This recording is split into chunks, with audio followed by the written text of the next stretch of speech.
All right, we are live. What is up, everybody? Welcome to another episode of the Sweat the Bet podcast brought to you by OddsJam.com.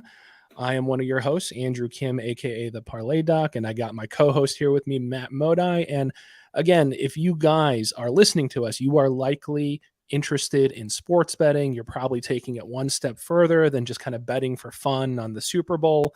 And if you are in that boat, you have to check out OddsJam.com, the sponsor of this show. What does OddsJam.com offer, guys? It is basically a handful of essential, not just helpful, but essential tools if you are taking sports betting even semi-seriously, okay? You have to understand how to get an edge on the sports books, how to get some of the edge back, okay? And we provide tools like positive EV alerts so you can find the best lines, the best value to kind of help you stay as profitable as possible. Handy tools, calculators, bet trackers. We now even have a companion app that's even separate from our main software, the OddsJam Player Prop Data app, available at the iOS store for the grand total price of free. It's literally free, guys. So download the app, check out our premium tools on oddsjam.com, even take just a free trial, guys. Sign up, get some free picks, join our newsletter. We are live everywhere, and we got some exciting news, Matt. So we are going to be taking a shift with our live stream / podcast of Sweat the Bet, where we're going to be on our own standalone independent YouTube channel, still run and owned by OddsJam. But just so that for you guys, for some of you who said, like, I just want to streamline my notifications. We want to, especially our core followers, we really appreciate you guys and your support as we're trying to launch this thing and get this thing going even further and better. If you want to just kind of have us as Sweat the Bet on our own kind of dedicated channel to get notifications just for our show, that's possible now because we'll be separated from the rest of the OddsJam live content. So Matt is going to put up the links here in the chat and in the comments. So if you're watching us now on YouTube, just click on that link, go there, subscribe, set up the notifications so you guys get pinged when we're going with our live streams. We're going to be putting out some educational content for newer sports bettors. Matt and I will try to spice up some other content in addition to our kind of main weekly show. So now's the time to join, guys, because we're definitely going to get into the thick of it with NFL right around the corner. So show us some love. For those of you who've been along for the ride from the very beginning, check out same show, same two hosts. We're just going to be moving on to a separate channel, and you can just kind of have our own notifications just for the show. If you want to kind of streamline things. So anything else you want to add to that, Matt?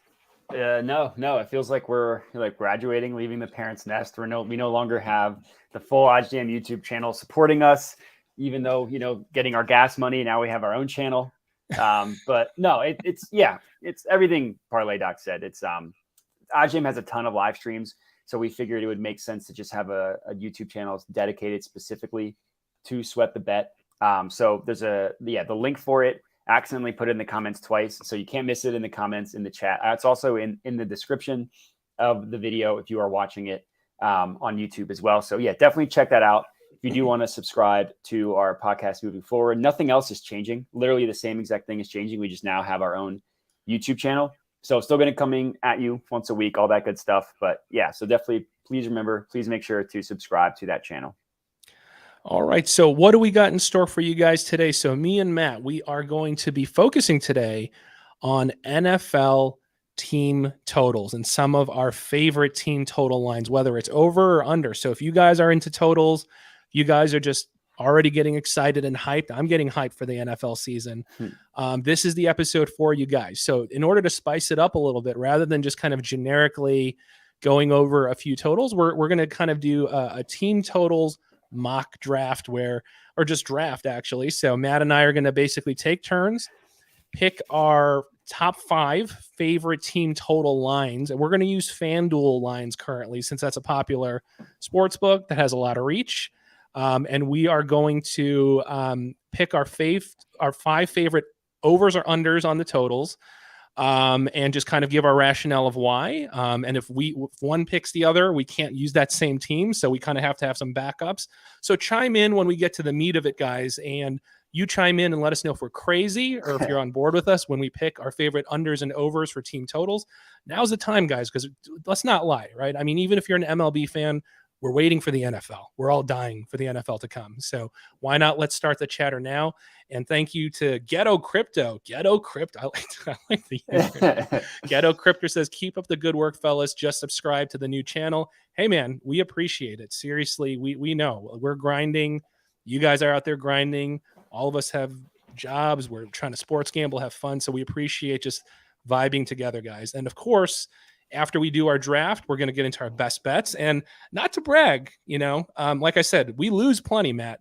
You lose, I lose, we lose plenty. But when we get on these little runs, we have to celebrate. And that's the important thing about sports betting, guys. The lows are lows, but when you win, it's great. And not to brag too much, but we did pretty good last week. We got both of your WNBA picks. We got that. It was a money line, right, on the links, was it, right? It was an underdog money line and a money line favorite parlay. There were money line favorite parlay. Yep. Yeah, had them all three correct. It was very nice. Got that. Yep. And then we got the kind of UFC. Favorites UFC parlay where I had Brandon Moreno, who gave that nasty liver kick to Kai Kara France to just end it with a liver kick, guys.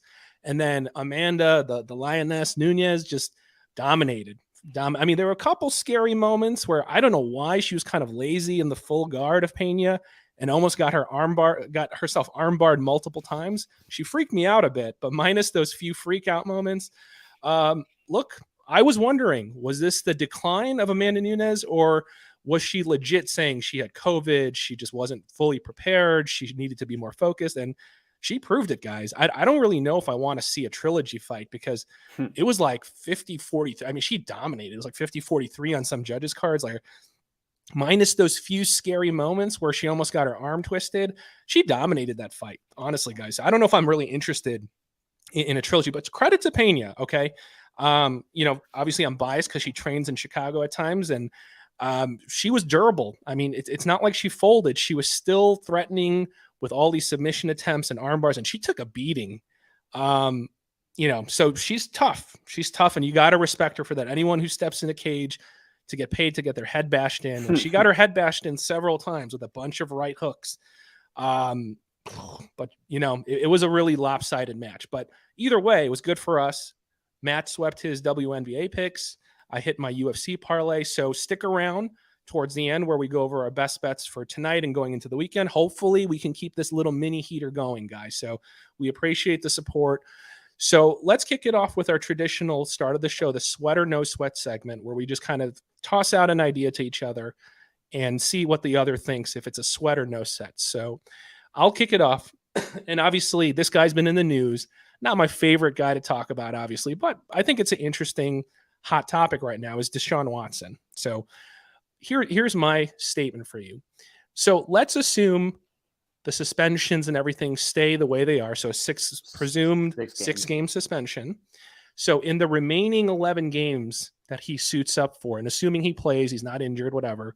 So in the remaining 11 games that he plays with the Browns, I'm saying that he will not be able to lead them to 5 wins. He will not be able to, they will not be able to get 5 wins out of the remaining 11 games where Deshaun Watson actually suits up to be a QB. And I'm going to read off the teams just to make this easy. I'll read off all 11 games one by one so you can mentally go through your head, or you could say it out loud, WL, and we'll just go through. I'll do it right up. Right up. Okay, we'll go straight up. One of these will go in order. So from the moment he's supposed to come back, Ravens. L. Bengals. L. Dolphins. W. W. Okay. Bills. L. Bucks. L. Texans. W. All right. W. Okay. Bengals again. I'll say they split. I'll say split. Okay. I'll say W. Okay. Ravens again. No. L. I think L on that one too. Saints. W. I'm not high on the Saints, but that's 50-50. Oh, it's okay. It's coming down to the wire. Okay. So Commanders. Oh God. Commander Wentz. I can't think of 2 quarterbacks I am rooting harder against. I still think that's probably a W. Okay. But that doesn't, I don't like that I think that, but it's probably a W. Steelers. L. Okay, so you added it up to 5, right? That's about five dubs. So you think he will get them to 5 dubs out of those 11 games? Okay, so the over-under is essentially 4.5, and you're taking 4.5. I'm saying he won't get them to 5. So I said my personal line is 4.5 on those 11 games. I guess I have to say Sweat, even though I was ready to, before you read me the schedule, I was ready to say no Sweat. But I guess I think he gets exactly 5 wins. But I mean, I would say, even though I picked 5 wins, I think there's a higher likelihood chance that it's a train wreck season than a good season. So even though I just went over and gave them 5, I would still take the under on that, just because of like the possibility of things going horribly wrong. And that was my point. I think it's just with all this chatter, everyone's like, is he going to play? It's like, I almost feel like sometimes we're losing sight of like, it's not like we're waiting for like Tom Brady to suit up. So we'll see what happens. It's going to be interesting. It'll be interesting at least. So just wanted to see what your thoughts were on that. So what do you got for me, Matt? All right. So last week I had a Chiefs one. This Chiefs won't win the division. I think I said I'd take the field. My next one is similar logic, but I think someone other than the Rams wins the NFC West. So basically I'm taking the field over the Rams in the NFC West, which is probably just the 49ers, because Seahawks absolutely not. Cardinals, I'm not high on Cliff, even though Kyler got paid. So it's probably a bet between the 49ers and Rams, but I'm saying that the Rams do not win the division. Oh, man. No, I agree that it's a 2-horse race. I mean, it's going to be Shanahan and Lance, and is that balance? It's like it's a top heavy team with the Rams, and all it takes is an injury or two. But that's true of everybody. So I'm still going to say I felt strong about the Rams last year, even though people thought I was just being a fair weather or whatever. But they're just still solids. I'm going to say no. I think the Rams are still going to do it. I think Sweat. I'm going to say Sweat. I think the Rams are still the team to beat, barring some train wreck injury to a key star player. That I'm going to still roll with them. I think just coaching wise, roster wise, as long as their stars don't get some season ending injury, I think it's going to be rough, because who knows? I mean, I'm pretty high. I think I'm optimistic about the 49ers, and I think it was probably the right move to just get it out of the way. They probably should have done it a little sooner, maybe, but just saying like Trey Lance is the starter. Let's just ride. But we'll see. So, but it's going to be those two for sure. So that's no doubt. I just think that the Rams are still going to edge them out, basically. Yeah, it's interesting. This is more of a fade of the Rams than it is me backing the 49ers. Yeah. I feel like the Rams had such an easy, like lucky Super Bowl run. As lucky as you can't get to win the Super Bowl. Like their first win against the Cardinals was legit. The Cardinals team stunk.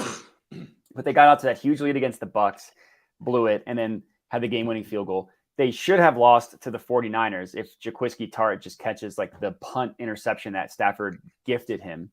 Sure. The Bengals should have won. They were lucky to beat the Bengals in my opinion.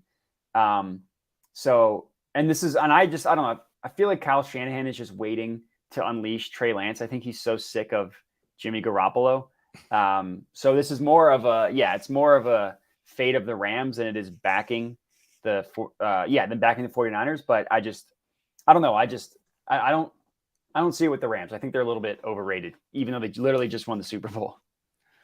Yeah. And obviously there's some moving parts with like Odell, but they took, what's his name? Allen Robinson. They picked up a few other pieces, but we'll see. I just think they're still balanced and solid enough. And you're right. I mean, strength of schedule. Yeah. It's going to be a lot tougher this season. Obviously just the way that First the formula, division, exactly. Formulas work out and stuff. So it's going to be a rougher go for sure. So I don't know that I'd really be enthralled to like back their overs totals by any means.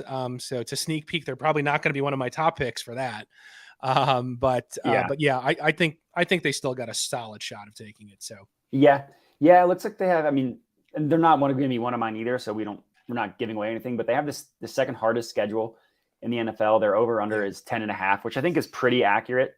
I would say if I had to guess, I'd probably say they get exactly 10 wins without looking at their schedule, just based on everything. But yeah, it's just, I don't know. I think the 49ers, like I said, I don't know. I'm not super strong on that take, I would say, but I just think that the Rams are a little bit overrated.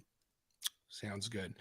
All right, guys. So since we were talking totals, let's dive right into it. So today's episode, we are focusing on NFL totals, our top 5 favorite picks. And again, to spice it up a little bit, we're going to do it in draft mode where Matt and I are going to alternate picking our top 5 favorite overs or unders, giving a little rationale why, and then giving the other person just a quick minute to either agree or retort. And whatever gets taken off the board, can't use it again, basically. And then later on, mid-season, we'll kind of do a mid-season cap to check to see who's on track, who's kind of off and derailed and totally off on their totals, and we'll kind of see who does a better job of picking. So play along, write down your own favorite 5. Let's see who gets the most of these correct. Okay. So, so how do we decide the draft? So here, two important questions we probably should have figured out prior to recording, but this is fun to do it live. How do we decide who goes first? And are we doing a snake draft or are we just doing every other? You could go. How about this? I'll be a gentleman. You go first and we'll just alternate and we'll just go back and forth. You go first. Yeah. Okay. All right. You go first. You kick it off. Take the first off the board and I'll wince and I'll let you know if it was one of my top 5. So I put the FanDuel odds next to like the team but this is without taking the odds into consideration. So I'm just listing my top 5 favorite before I even looked at the odds. Number 1, Falcons under 4.5 wins. Oh, okay. Okay. Was that on your list? It was on my list. It was my 6th. That was my 6th choice. Okay. It was one of the ones that I liked. So, and I'll throw this on for those of you who are joining us live on video. I'm going to put up the strength of schedule so you can also reference that while that's on the screen, guys. So this is more derived from the generic NFL formula for how they kind of calculate strength of schedule.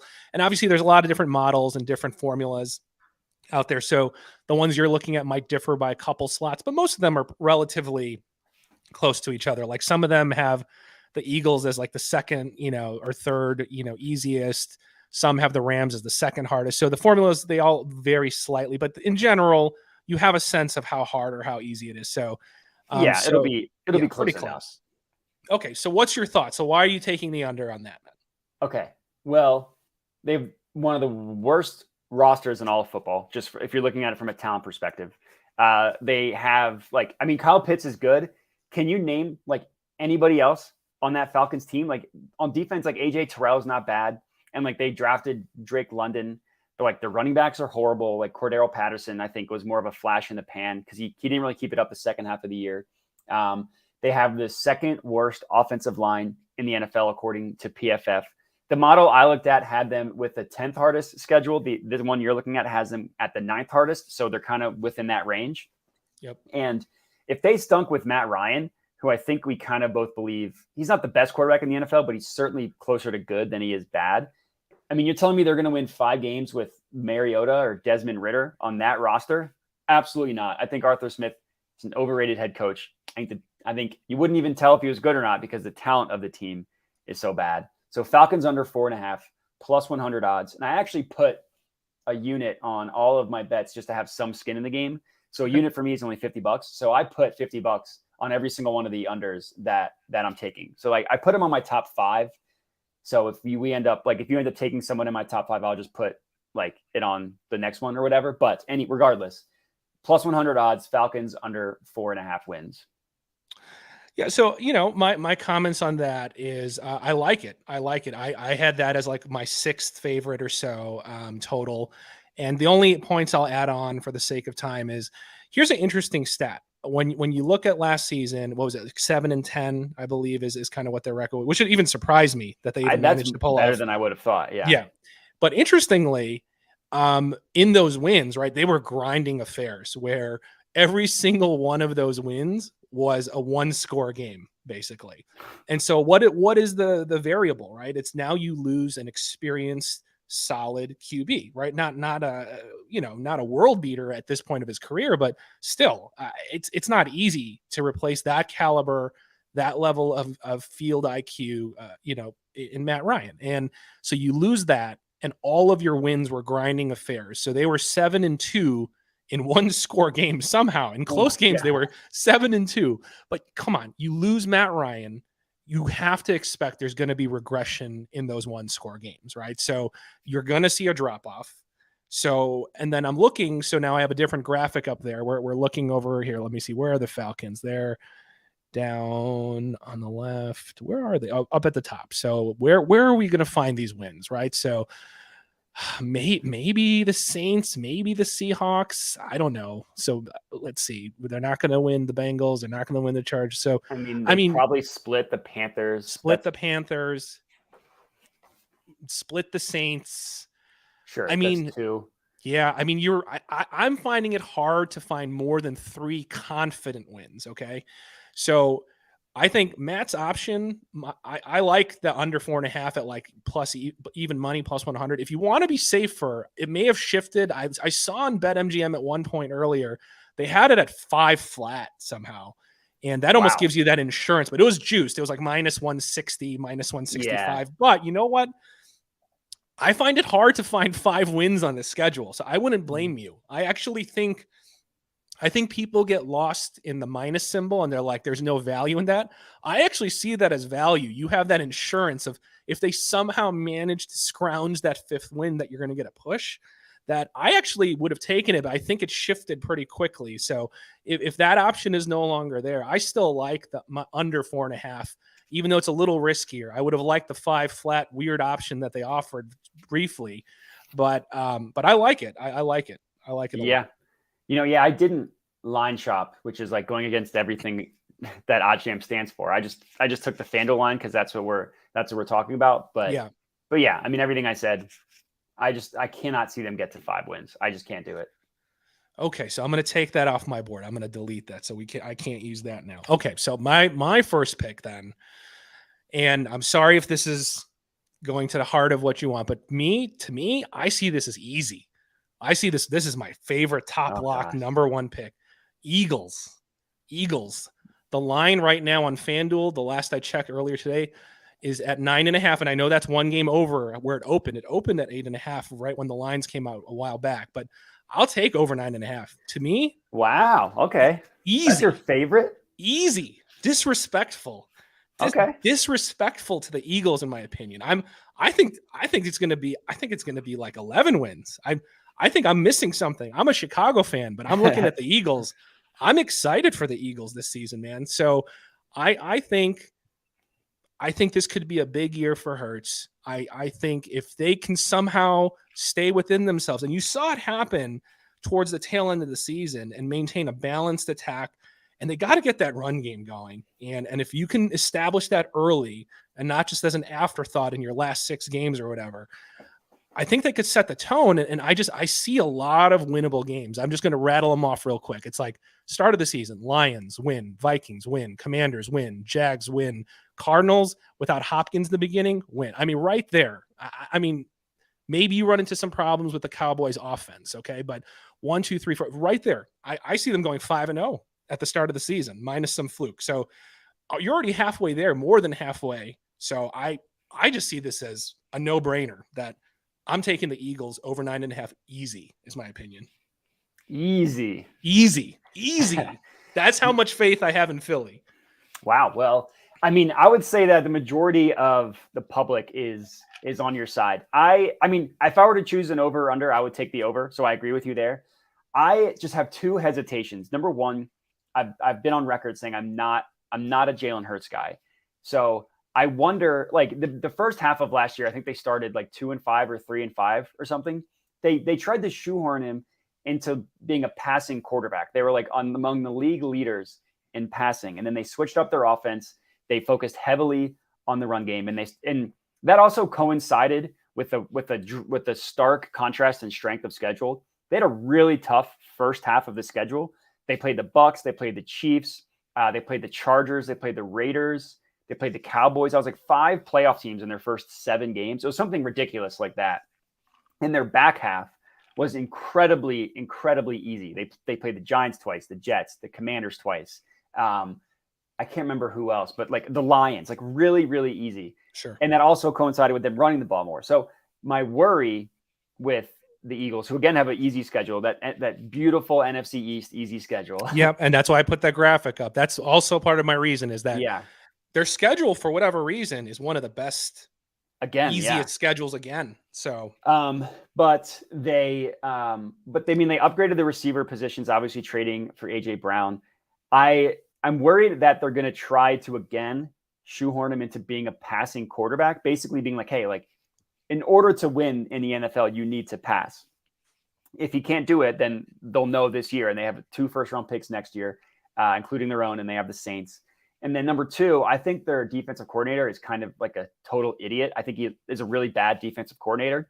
They have a ton of talent, but he plays this like incredibly off coverage, and they just got diced by all the good quarterbacks. Like they set the record for completion like quarterbacks that had a completion percentage over 80%. They allowed it like 5 times. That I don't think a team had ever done it more than twice.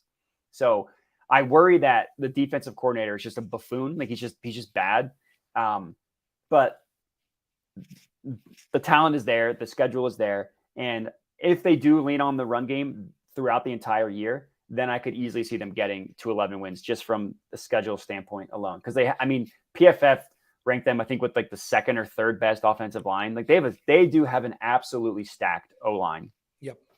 So, I mean, they weren't on my list at all. Maybe because I didn't want to jinx it. But if I had to give a prediction, I would say the over. I would say the over. That's why I had you go first, because I didn't want to take your Philly team. That's why I thought they would at least be cracking your top few. But I'm a Chicago guy, and Philly's my number 1 pick for which over I like. I'm it's crazy, man. I was so excited about the Sixers. Now I'm excited about the Eagles. I don't know why, but I'm riding the Philly train lately. Yeah, so.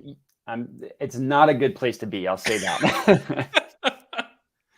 All right. So what do you got next? What's your next pick off the board? My second one, I'm taking an over, a team I'm very high on. I'm taking the Ravens to go over 10.5 wins, another plus 100. Oh, that was my second pick. Okay. You go. Nice. Oh, okay. Go ahead. So Ravens, what's the reasoning? Sorry, I smacked my headphones out. So a couple. Number 1, if we're like start off strength of schedule. So I had 11th easiest. Looks like that's what, like top 10 easiest schedule, something like that. Yeah. I don't think and something that I think gets lost in the NFL season is how bad the injuries were that the Ravens had last year. They lost their entire running back essentially room, like a week before they lost J.K. Dobbins in the preseason, then they lost Gus Edwards in practice. They lost Marcus Peters, their top cornerback, on back-to-back plays, torn ACLs. Mm-hmm. Like all their secondary, all their running backs decimated.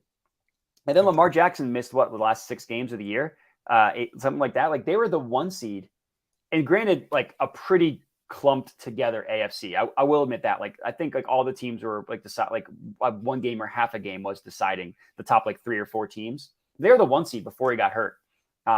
He's in a contract year. I think he definitely seems to be slighted by the fact that he hasn't gotten a deal yet. So I'm expecting him to come out and having like, I don't know if he'll be the MVP, but an MVP caliber season like he did a couple years ago. And then again, strength of schedule. So I didn't actually go through and give wins and losses. I just went off of strength and schedule, but like Jets W, Dolphins W, Patriots. I think that's a W. Bills and Bengals, I'll say they split those. Like Giants W, Browns W, Bucks probably an L, Saints W, Panthers W, Jaguars W, Broncos, that'll be tough. They'll probably split the Steelers, like Browns W, Falcons W. Like I didn't count those, but that's a lot of W's in their future. Oh yeah, no, I counted, and in my mind, there's 9 easy wins, like those Falcons games, the Jags, like there's 9 easy ones, and all they got to do is pick up a few of the competitive ones. Yeah. In my last point, I feel like John Harbaugh's a good coach. I feel like the Ravens are one of the teams that take care of business. Like they beat the teams they should beat. John Harbaugh, like the week 1, they're powerhouses. The preseason, they're powerhouses. Not that the preseason matters, but they're just a team to me that they beat the teams that they should beat. Like they don't beat themselves. So yeah, Ravens over 10.5. My second pick, plus 100. I put 50 on it.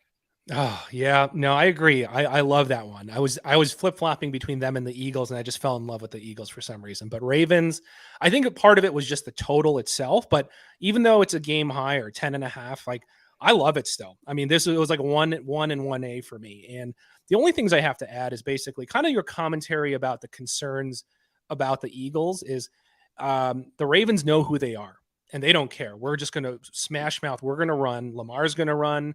Like you said, the running backs are healthy. I love J.K. Dobbins. If he's healthy, they know their script. We're going to run it down your throat and we're going to kill the clock and we're going to just dominate possession time. And they're going to, and you know what that is? That's consistency.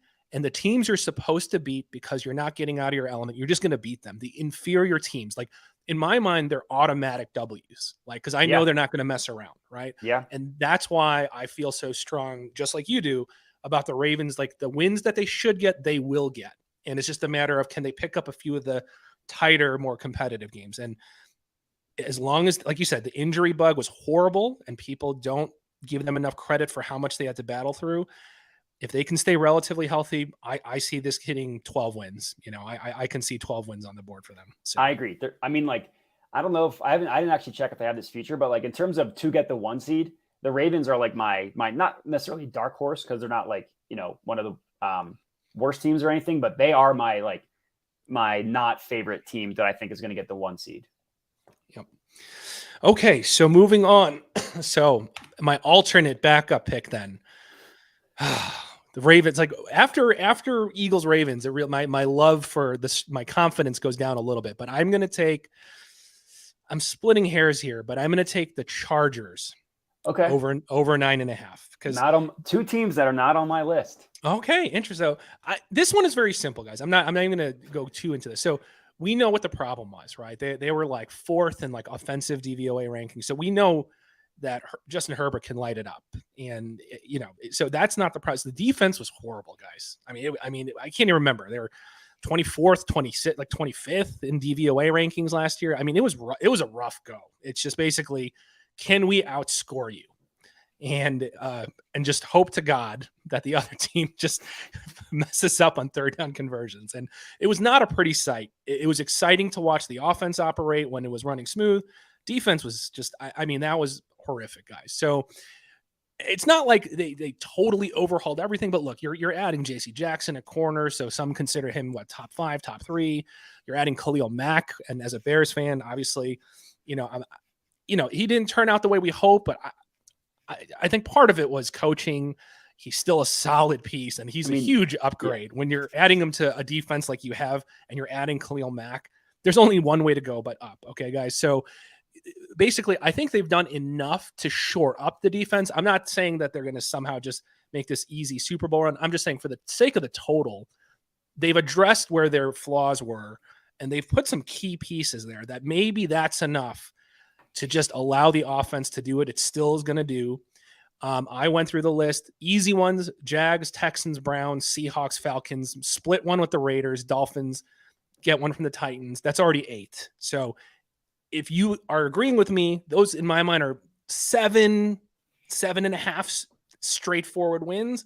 You got to just pick up 2 more games, guys. Okay. So for me, that's why I like the Chargers. I think they've done enough to upgrade the defense to support Herbert in the offense. Yeah, I mean, I was close to picking the Chargers. I ended up, to sneak preview, I don't have a single AFC AFC West team because I just think that division's such a gauntlet. I wouldn't be surprised. The Chargers and I have all those teams so evenly matched that I could see the Chargers going from 0-6 to 6-0. You know what I mean? I wouldn't be surprised in any of those outcomes. So I could see the Chargers having really bad division luck and going 1-5. You know, they split with the Raiders, split with the Broncos, whatever. Everything you said about the mystery, 26th in DVOA, I looked it up as you were talking. There's something about the Chargers where it's been my pretty much entire adulthood of just being snake bitten every year. I feel like they always have really, really talented rosters. I loved a lot of those Phillip Rivers teams. They were so good. And they were just they were just snake bitten. They just couldn't seem to get out of their own way. And they should have gone to the playoffs last year. Them losing to the Raiders, I thought was losing to the Raiders I thought was pretty bad. And to me, I got too nervous putting my faith in the Chargers. Like it was almost like I'm willing to be wrong backing the history of the Chargers. You know what I mean? So I like them. I think again, if I were to just blatantly pick over under, I probably would say over. It is heavily juiced at minus 150, but it's just like I have this nagging feeling of backing the Chargers going horribly wrong. And then that division is just such an absolute gauntlet. Yeah. No, it's tough, especially, I think people take for granted how much it takes to shore up a defense, right? I mean, offense, if you have a Devontae Adams, right? I mean, that can literally be the difference maker in one score games, right? Where defense, you got to, again, I'm offensive lines are a unit as well, but I mean, defenses are hard to shore up. So that will be kind of the X factor. Like, will those added pieces, the intangibles that Khalil Mack brings in terms of leadership, like, is that going to be enough to shore up things? We'll see. Obviously that's the major flaw that they need to really address in my mind. So who do you got next, Matt? What do you got? So I also have an over 9.5. Colts over 9.5 wins. Ooh, Colts. Okay. Minus 160. So pretty heavily juiced there. And I will admit, the AFC is so much more stacked than the NFC. So picking two good teams to go over the win total, there is a little bit of inherent risk applied. Yes. But again, we talked about this last week. I don't really think you can really calculate the difference going from Matt Ryan to Carson Wentz in terms of like a likability standpoint around your entire team. Like that Colts team, would they start like 1-5 or 2-4, and then they rattled off like a lot of wins in a row on the back of Jonathan Taylor, and then Wentz wet his pants last 3 games. They lost 3 games in a row, missed the playoff, or was it 2 games in a row? But like this is a 9-win team with Carson Wentz. To me, Matt Ryan is probably good for 1 or 2 more wins. Granted, I mean, you can't just obviously this year is different. You can't just give like, oh, they won 9 wins this year, add 2 because of Matt Ryan. I understand that it's not that simple, but they have a good team. They have a solid offensive line, 10th, and according to PFF, they have a solid defense. Granted, losing Matt Eberflus to your Bears, I think it's you never know what it's going to be like losing a coordinator, because us to the public don't know what they do. But they have the 3rd easiest strength of schedule, and I just have a ton of faith in Frank Reich to figure it out. The Colts have never been bad with Frank Reich, and this is going to be his 5th quarterback in 5 years coaching the team, which I think, and the fact that they've been good every single year, I really think speaks to how good of a coach he is. And 10 wins, I could easily see them getting. So again, minus 160. So I'm paying the juice on this one, but I do love the Colts go over 9.5. Yeah, I actually, I that was another one of my backup picks. So I actually felt decent about that. Not super strong, but I did mark them as an over for basically all the same reasons you had. And like I said, Matt Ryan, like I just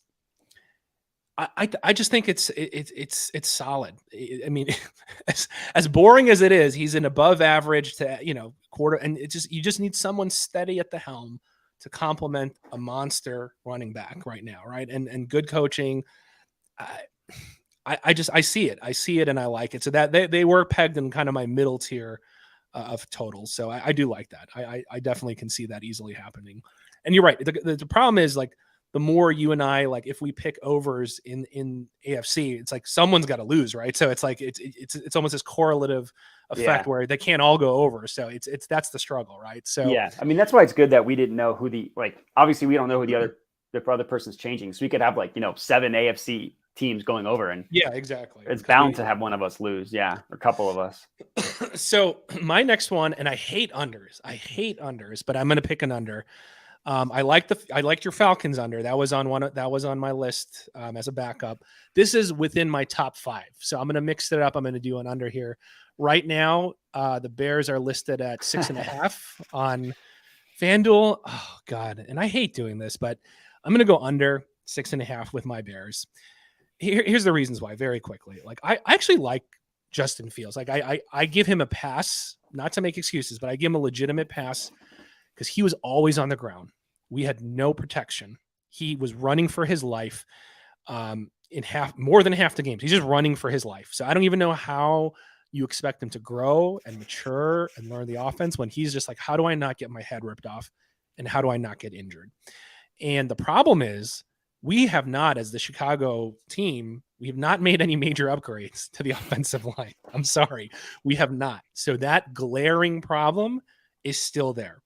Weapons wise. So let's say he's got to scramble. He's got to roll out. And now he's got to throw it to a dynamic wide receiver one. We have Darnell Mooney. I like Darnell Mooney, but Darnell Mooney is our best option right now. And we did not solve that either. So we picked up all these random wide receiver 3s and 4s to kind of say they're wide receiver 2s.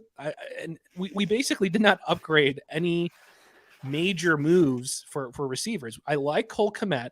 Hopefully he could take a step forward, but we didn't upgrade the offensive line. We don't have huge improvements for his weapons. We're losing pieces on defense. So minus the fact that everyone in Chicago is praising God that we have new coaching and new front management, I feel like this is like a down payment for a couple years from now. And this is going to be this one weird limbo year where we literally made no moves. We made lateral moves or regressive moves. I just think it's going to be an ugly season for Justin Fields. And I already feel bad that he's going to be on the ground every game again is my fear. So, and I went through the schedule. I'm not going to rattle them off. I had a hard time finding more than 4 above average confidence wins. So so that means to me, they got to pick up 3 wins in competitive games against upper tier teams, or at least above average teams. And that's going to be a rough go to find 3 of those, in my opinion. Yeah. Yeah. I mean, the only reason why I didn't pick the Bears is because they have a pretty easy schedule in terms of just strength of schedule. Again, I didn't go through each one, but 4th easiest strength of schedule. And second-year quarterbacks, there's enough history of second-year quarterbacks randomly blowing up out of nowhere that I would be surprised. It wouldn't be the craziest thing that's ever happened in the world that Fields has like a pretty good year. And because of that, they squeak out 7 wins. I agree with everything you said. Their O-line's bad. Their skill positions are bad. Even their defense, which has been the calling card for the past 5 years, is not the same defense it once was. Not even close. Yeah. So I get it for a lot of reasons, but for 2 reasons, I like Fields. I have faith in Fields, and that easy schedule, I think, was enough to scare me off. I mean, I hope Fields does well. I mean, I like him. Yeah, of course. I think there's potential. I have a couple of his rookie cards, so I would like the value to go up. So trust, yeah. But I'm going under on them. So where are we at? We're at our 4th picks now. 4th pick. And so you have yet to choose one that I had. So I think when we're done, we should mention our backup picks. Yeah, I can't even think of the word. The ones that we didn't end up taking. There's a word for it. But anyways, this one I'm surprised you didn't take. It is incredibly on brand for me to take. Commanders under 8.5. It's minus 170, so it's the heaviest juiced one I have a top 7 of all 7. It's the heaviest juice. So this one feels like cheating, but it's listed at 8.5.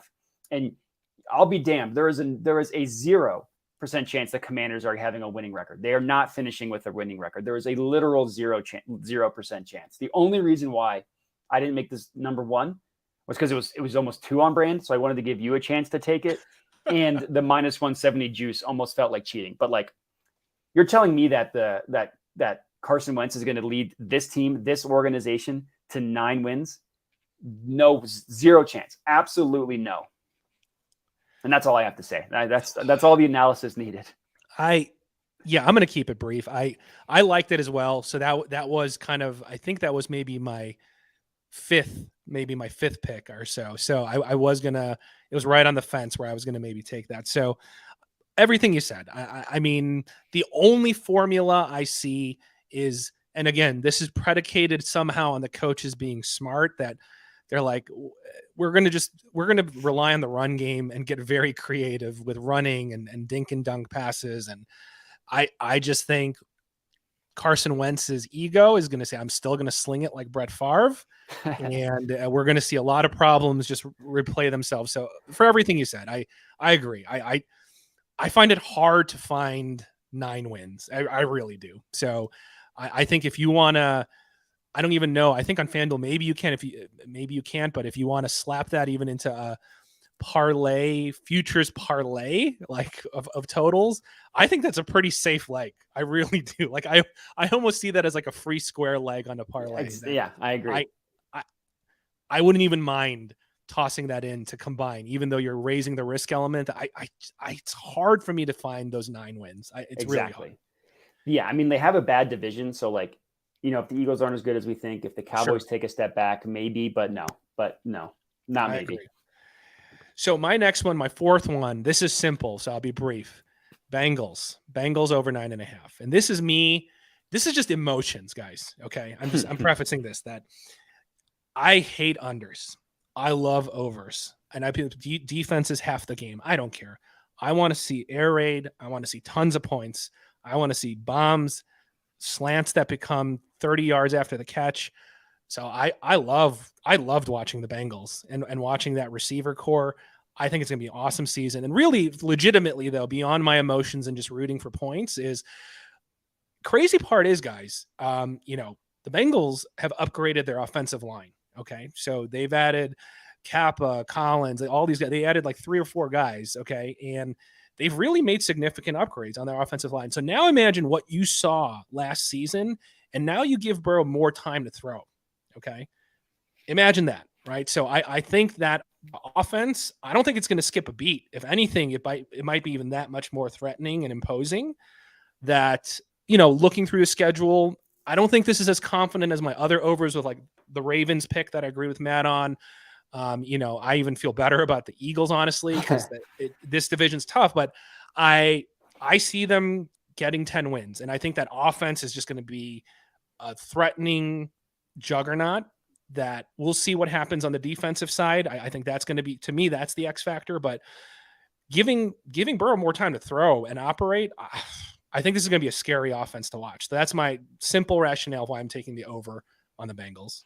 Yeah, I did think about the Bengals, and this is probably not like the Super Bowl hangover I thought was a little bit scary. Like another team that kind of had a fluky run to the Super Bowl, like the Chiefs, like I don't know what happened in that Chiefs run. They have a tough, that Chiefs game when the Chiefs like just totally wet their pants in the second half.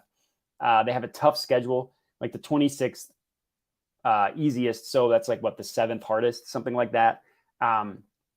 And yeah, I guess in this one, they have the 3rd hardest. So a little bit of a pretty decent gap there.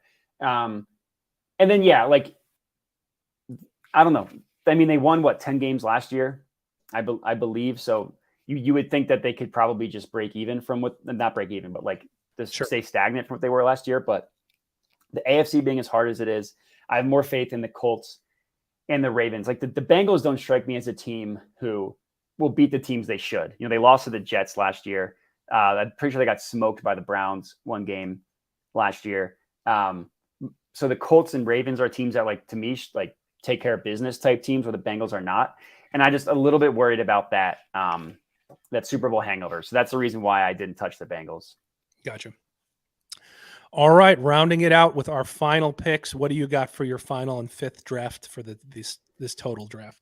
So this one, I was debating between 2 to round out my top 5. I ended up settling on the Packers to go over 10.5. And my guy Brian, I love it. Brian the Great says the Eagles and the Saints going to put up the most points this year. Eagles, yeah, I loved. I said that was my top pick. I'm rolling with the Eagle. I'm all in on the Eagles this year. Saints, what do you think about Saints? Saints going to put up a ton of points, Matt? I hope you don't have them, because the Saints were in my top 7 for their under win total. Okay, so we're disagreeing with Brian a little bit there. So we like half of his statement. So yeah, the Saints I am not high on, but the over that I did take was the Packers. I feel like, I mean, we don't really know what it's going to be like losing Devontae Adams. We've seen him for a couple games without Devontae Adams, and like, to their credit, they just keep on winning. This is another one that's pretty heavily juiced at minus 160, but I think that they're going to have one of the best defenses in the NFL. I think their defense is underrated. They have a ton of talent on defense, and I like Aaron Jones a lot. I think that he's going to have a big year. I like AJ Dillon. Like, they have a pretty good stable of running backs. Their schedule is pretty easy as well, as you see, like I think that's the 10th easiest schedule. And like, they've won over 13. They've won 13 games 2 years in a row, and then they won 14 games last year. Like to me, I just don't think they're going to go between 3 and 4 fewer losses or more losses than what they had. Than what they had the past 3 years. I just think they have such a formula, and even without Devontae Adams, I'm not. And the top of the NFC is weak. So to me, like penciling them to over 10.5 wins, I found pretty easy. Yeah, I mean, this wasn't really on my list. I would say we're going off FanDuel lines, right? So it's 10.5. If earlier on at BetMGM they had 11.5, and if that's floating out there, I would probably take the under on 11.5. 10.5, I'm very torn. I'm really. It's 50-50. I feel like 10.5 is a perfect line. I really think, I think 11.5 is overreach by a game. 10.5, I'm torn. I think that's a very sharp line by the bookmakers, in my opinion. And oh God, I mean, if I have to pick, I agree with all your points. The NFC is terrible. I mean, their division's weak. It's terrible. There should be a bunch of easy wins and dubs there. The only stat that stood out, and I know I keep harping on this like one score close game kind of record. So they were like 5-2 in one score games. And I think without Devontae Adams as that like safety net blanket for Rodgers, just to know he's going to be there. I'm going to toss it to this section and he's going to catch it and we're going to win in a tight knit game. We might see a little regression in that record in these one score close games, that you lose a couple games there. So if it's a 10.5, even though I'm torn, God, man, I'll say slight regression. I'm going to regret this later because Aaron Rodgers is so amazing. I'm going to say under. I'm just going to go under. I'm going to disagree on one of these for once. I'm going to say under barely. And I think maybe one of these teams like the Lions or something might just pull off some weird fluky upset or something in one of these and split 1 or 2, and you're going to get one of these unexpected losses. So I'm going to go under, even though I'm going to regret it because Aaron Rodgers is so damn good. So yeah, my only point to the one score games is like, who's also good in one score games? Like Tom Brady, Patrick Mahomes, really good quarterback. Yes. Yep. So, but I hear your point. And the Devontae Adams thing, we've never seen, obviously never. I mean, we have, like, it's been 10 years since we've seen him without like the number one receiver, like one of the number one receivers in the NFL. So I just have enough faith in Rodgers, enough faith in the coaching staff in that defense. So Rodgers, in my mind, is the best quarterback, one of the best quarterbacks. And, an arm talent alone, yes. Yeah. And my only retort to your retort is I feel like without a stud wide receiver 1 there, a clear like stellar alpha, now he's like, and of course he's shown this. He can make guys look great, just like Brady did in New England, right? So it's like these guys who are like, these guys are studs, and then they go play as wide receiver 1 in some other team, and you're like, what the hell is this? Why do we pick up this guy? Right? Deion Branch, perfect example. My concern is, will someone be? We know Rodgers can put them in positions to elevate their game, but will they be able to rise to the occasion to actually step up in those crucial moments? So it's more, I have 100% faith in Rodgers. It's more the weapons, and will they be able to rise and fill in the holes that Devontae, how much of it is, even with him gone and with less focus on him, now what, right? Are they going to even regress is my concern. Not even will they step up, will they even regress without having that guy that everyone's going to be keyed up on? So that's where my concern is. It's not Rodgers, it's just the makeup of that offense. Well, faith in Sammy Watkins, the Lizard King? No, so we'll see. So, all right. So I'm kind of down to my backups here. So these are not my favorite choices left, and I'm torn now. And I might as well just say it. These are my backup options of the 49ers and the Bills overs. God, I just feel like the Bills, it's a high number, but I feel like they'll take care of it. The 49ers have a lower number. God. And I did say it's going to be a 2-horse race with them in the. I'm gonna say 49ers over 9.5. That's going to be my final pick. 49ers over 9.5. I like it. I mean, we talked about the beginning. Yeah. I like it. So I'm going to be brief because we kind of touched on it earlier. I just think it was a good move. Let's just see. And it's going to be feast or famine, right? Lance is either going to be what they're hoping is going to be, or it's going to be like, damn, this is just a bad experiment. And now we've realized that finally when we had a chance to unleash him. But I'm going to be optimistic that with the coaching and the offensive schemes, they already have solid pieces. We know what Debo and all the other guys can do. Solid D. So the ingredients are there basically. So it's literally riding on Trey Lance. Can he even be a semblance of what they hope he can be? Can he play within their offensive scheme? And I'm sounding very vague here, but just literally we know, and everyone knows what the 49ers can do. So it's just that variable of, is Trey Lance the guy? And if he is, I can see them hitting this over on over 9.5. Yeah. I said my piece on the 49ers. I think Shanahan's going to do a great job with Trey Lance. I think they have a really good team. Finally re-signing Debo. I also like Brandon Ayuk a lot. I love Elijah Mitchell. I love a lot about the 49ers. They have talent on all three levels of the both defense. sides of the ball. Exactly.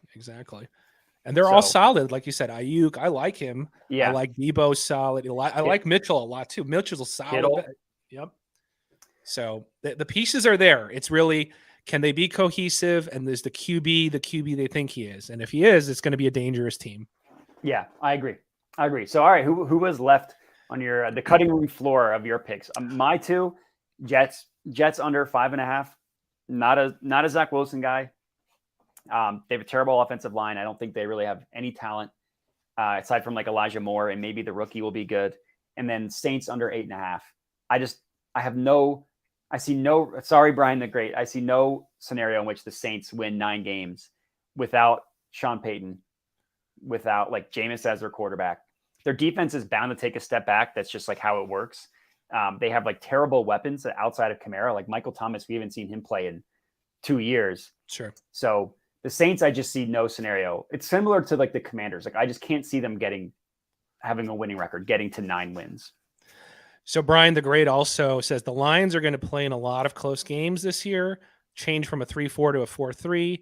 Not saying they're going to win a lot, but they're going to cover a lot of spread. I agree. I think the Lions were going to be surprised that they're going to make some progress. I really think so. I agree with that statement, Brian. So I don't know if they're going to hit 6.5. That's a pretty lofty goal, but I think I can see them getting 4 or 5. I can see them getting 5. I'll say, I can say with some average confidence, I can see them hitting 5 wins. So I actually agree with you. I think they're going to be interesting. Obviously, they're the Hard Knocks team, right? This year, right? Yeah. So yeah.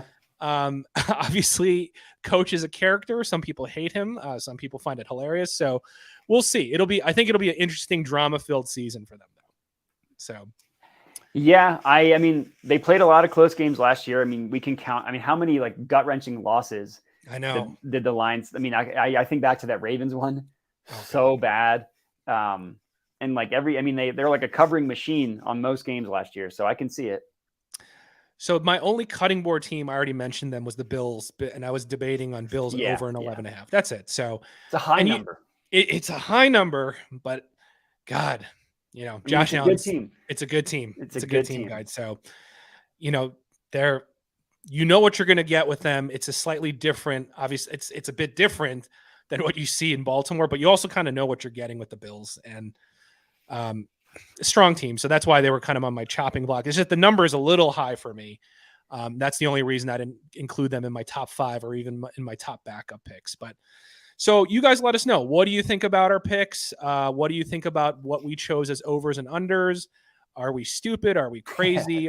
You think I'm nuts for loving the Eagles so much? But I'm really high on them. So seems like I love the Eagles. Both of us love the Ravens. So we got a couple that we have in common. So follow along for the ride, guys. And we see some people have been coming and going. And again, we have a new YouTube channel dedicated to Sweat the Bet. Matt will repost the links here in the chat and the comments later. But we will be on a separate channel from OddsJam. We're still with OddsJam. OddsJam is our company and our sponsor. We're just trying to have it on a standalone channel so that we can also put some more ancillary content to supplement our weekly episodes, and that you can just kind of have it streamlined on your notification, guys. So for those of you who like joining in, We'll try to spice things up a little as NFL gets kicked off. We'll try to incorporate some games and prizes. We'll put out some more, betting content. So it'll be Sweat the Bet focused, me and Matt, and it'll be easier to find because we'll just kind of have our standalone channel on YouTube. So we appreciate you guys even joining in today. But if you don't see that our live streams are coming up or our recorded episodes are coming up, it's because we're going to be on a different standalone channel for Sweat the Bet. So, of course, we're going to wrap it up, guys, today with our best bets. So we'll talk about what we like tonight, moving forward into the weekend. So we'll go over some of our best bets. So what do you got to kick it off for us, Matt? Well, a lot of the WNBA stuff I had already started. I also had a rough WNBA day, so a little bit lucky that we didn't have an earlier show. Sure. But the play that I really, really thought was good, this is baseball. Padres -2 against the Rockies. -2 run line is tough in baseball, betting on them to win by 2, but they just have I think they're just riding high with the trades that I think that they're just going to come out yesterday they had an awesome day. They went 2-0, just absolutely rocking the Rockies, no pun intended.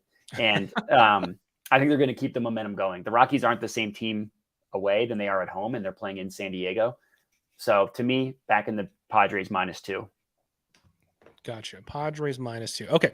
So in relation to that, this may not apply to everyone. So I'm going to preface that. So don't get frustrated if you can't find it, guys. So I've been talking and asking around, and people have been seeing this floating around. It seems like there's different, and this happens frequently, but there's different boosts that happen on FanDuel that not everyone has access to. Sometimes it's state dependent. Sometimes it's literally just account dependent, and if they even offer it to you or not. So there is a boost. I know it's not just me and a handful of people. There's a lot of chatter out there. People are taking this.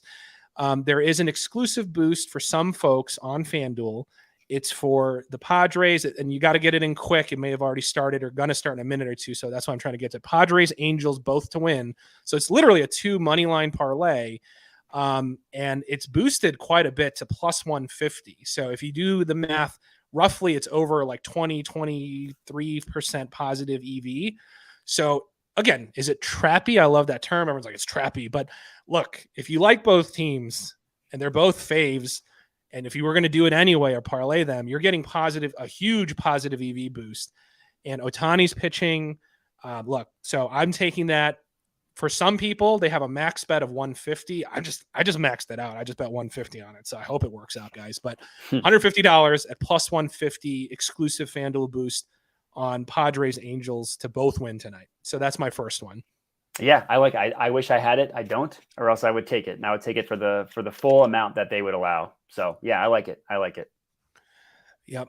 So what else you got? Any other bets going into tonight or this weekend, Matt? No, the only one this one it's more from my own knowledge of WNBA than it is something I found on the OddsJam positive EV page. But I like Seattle to cover. I think they're 5.5 or 6.5 favorites. I haven't checked it recently. The Seattle Storm against the Lynx tonight. Seattle is just a different team at home. Typical Seattle team playing much better at home. So it looks like they're 5.5. You can get them at 5.5 on some books. Okay, so Matt's got another WNBA bet, 5.5. Yeah, keep in mind it's been a rough WNBA. The first batch of games was a rough start, but this one starts in 30 minutes, and I like Seattle to cover. So again, they're a different team at home. That's why I like backing them in that spot. Okay, got it. All right, next one I got 2 more. One is a tennis parlay that you can still catch at this point. I had 2 tennis parlays. One is already done, so it was Brandon Nakashima parlayed with Thanasis Kokakis at -114. Nakashima won, so I'm going to give you my other one. So Thanasis Kokakis at ATP Los Cabos, take his money line and then parlay it with WTA, so women's tennis, WTA San Jose in about 25 minutes. Ons Jabeur will be playing Madison Keys. So here's why I like these 2 players. Ons Jabeur, I like her. This Tunisian player who's the 3 seed in this tournament. Don't put too much into seedings into tournaments, but she's a top 25 player. She brings a lot of versatility to her game, a lot of slices, good defense, decent backhand, good return game. So she has a lot of variety and a lot of change of pace. Now, Madison Keys, I will say the only thing that scares me here is Madison Keys, where she thrives, even though she's a very inconsistent player, and I think some would say somewhat of a letdown of where they see her athletic capabilities over the last few years. Her game is suited for hard courts. Hard courts, guys, for tennis, for those of you who don't follow, the balls are going to bounce snappier, faster. So if you are a power player, it's to your advantage. Okay, so she is the type who has good power, but where she struggles is when there's change of pace. And Javert, her specialty is slices, changing it up, mixing it up to throw off your timing for those huge forehands.